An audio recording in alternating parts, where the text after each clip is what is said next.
There was no attempt in humor at all in what he said. And as a matter of fact, it was a lie. Now, as you pointed to, Will, since the 1960s, you have to get a license to broadcast. This isn't Netflix. This isn't cable. This is broadcast TV. And when you have broadcast TV, you have to, the airwaves are owned by the public. They think that just because you have a Tonight Show that you must deal in serious issues. That's a danger. It's a real danger. Once you start that, you start to get that self-important feeling that what you say has great import. And you know, strangely enough, you could use that show as a forum. You could sway people, and I don't think you should, isn't that? This takedown is one for the record books. Rob Schneider has stepped into the Jimmy Kimmel saga, and it's brutal. Rather than offering sympathy, the comedy veteran dropped verbal bombs that left jaws on the floor, going straight for the left's late-night mascot over his ABC exit. The woke crowd never saw it coming. They assumed Rob, as a fellow comic, would rally behind Kimmel.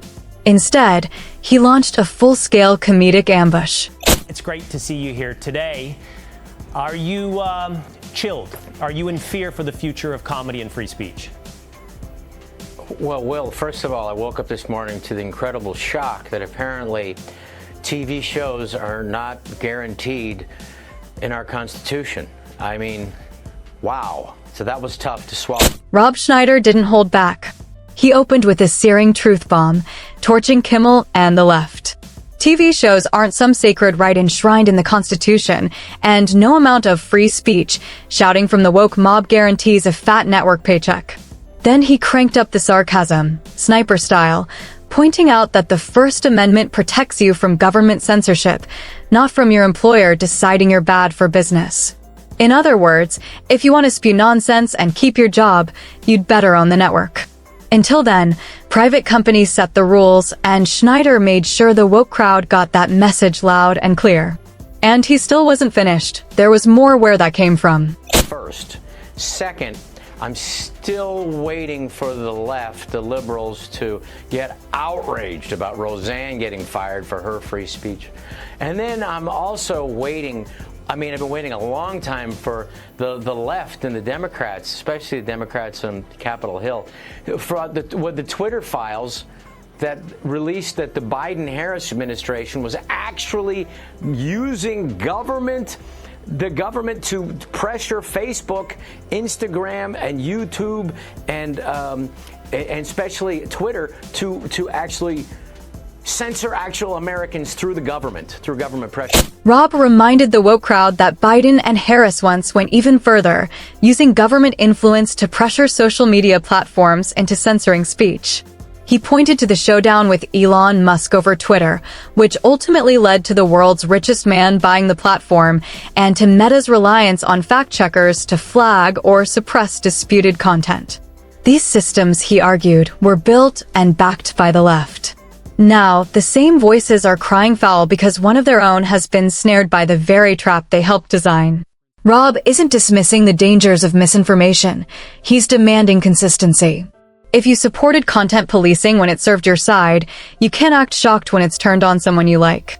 Hypocrisy, he said, is on full display. Matter of fact, it was a lie. Now, as you pointed to, Will, since the 1960s, you have to get a license to broadcast. This isn't Netflix. This isn't cable. This is broadcast TV. And when you have broadcast TV, you have to, the airwaves are owned by the public. And to get that license, you have to be in the interest, like you said, of the public. And so that's why when there's a news van parked in the white zone, they don't get a ticket, because they are there to present news to inform the public in the public interest. So what happens is 25% originally was supposed to be the news to inform it, to get that license.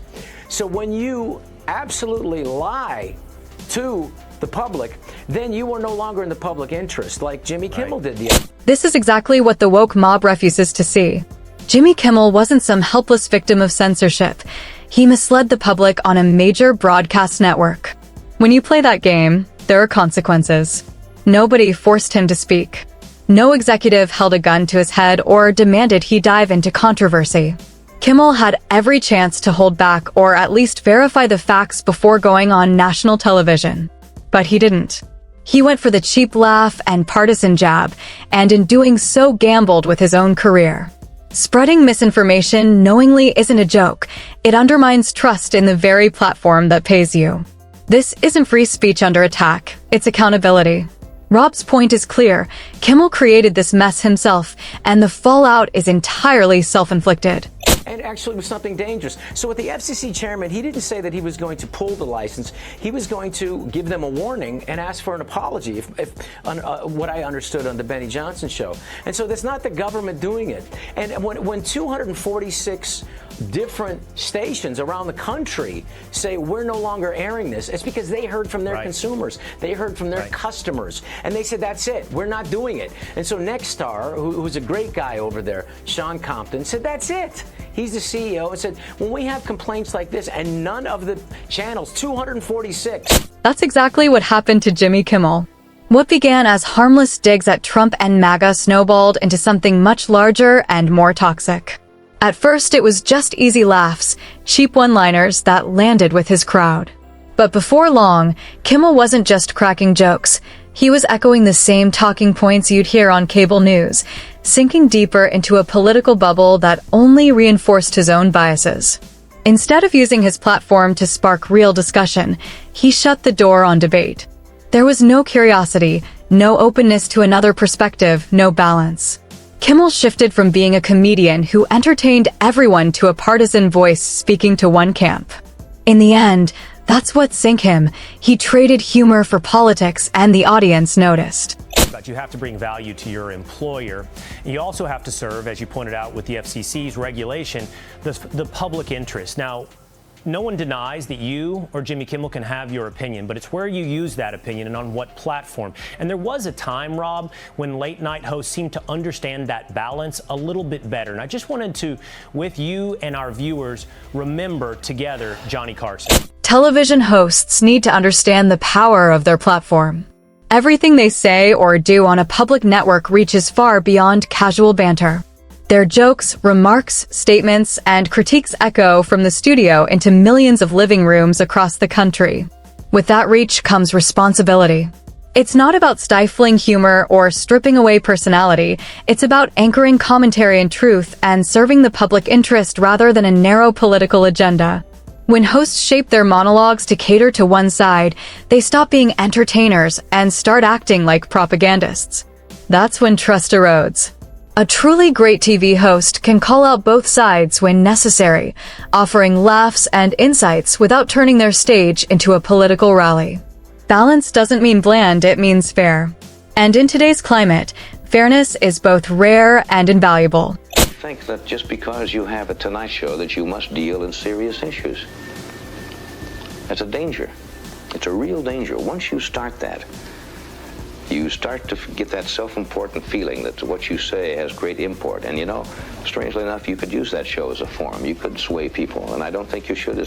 Johnny Carson set the benchmark for late-night television, showing that these shows were first and foremost about entertainment. He could tackle any topic, even politics, while keeping things light, funny, and enjoyable for everyone. Carson understood that people tuned in after a long day to unwind and laugh, not to be lectured. Today, the scene is entirely different. Most late-night programs have turned into political soapboxes, more interested in pushing agendas than delivering jokes, with Donald Trump as their favorite target. Night after night, the monologues sound less like comedy routines and more like campaign speeches packed with predictable talking points. The result? Viewers aren't laughing, they're rolling their eyes. Carson brought America together. Today's hosts drive it apart.